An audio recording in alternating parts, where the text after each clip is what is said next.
అందరికీ నమస్కారం. ఈరోజు ఈ కూటమి ప్రభుత్వం అధికారంలోకి వచ్చిన తర్వాత ప్రజలందరినీ క్యూలలో లైన్లలో నిలబెట్టిన ప్రభుత్వంగా చరిత్రలో మిగిలిపోయిన ప్రభుత్వం ఈ కూటమి ప్రభుత్వం.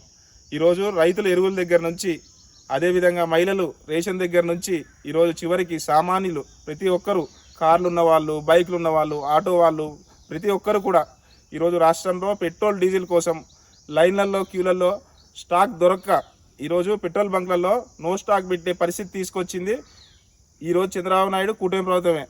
ఈరోజు నిజంగా చాలా ఆశ్చర్యం. పక్కనున్న రాష్ట్రాల్లో ఎటువంటి ఇబ్బందులు లేవు, కానీ ఈరోజు ఆంధ్రప్రదేశ్ రాష్ట్రంలో ఈ ఇబ్బందులు వచ్చిందంటే దానికి ఈరోజు చంద్రబాబు నాయుడు కూటమి ప్రభుత్వం బాధ్యత వహించాలి. మా ఏపీ ప్రజలకు క్షమాపణ చెప్పాలి. మీ చేతగానితనం వల్ల, మీకు పరిపాలన చేతగాక ఈరోజు మా ఏపీ ప్రజలను ఇబ్బంది పెట్టే పరిస్థితి వచ్చిందంటే ఈరోజు ఈ పవన్ కళ్యాణ్, చంద్రబాబు నాయుడు దీనికి కారణం. లోకేష్ అయితే ఎక్కడున్నాడో, ఎక్కడికి వెళ్ళాడో కూడా తెలియదు. మంత్రులు సింగపూర్ ట్రిప్పు, వాళ్ళు బిజీగా ఉన్నారు. ప్రజల కష్టాలు, ఇబ్బందుల గురించి మాట్లాడే వాళ్ళు ఎవరన్నా ఉన్నారా అని చెప్పి ఈరోజు ఆంధ్రప్రదేశ్ రాష్ట్ర ప్రజలు మేము వైసీపీ వాళ్ళని అడుగుతా ఉన్నాము. Thank you. ఇట్లా మీ పి కోటేశ్వరరావు, కందుకూరు నియోజకవర్గం.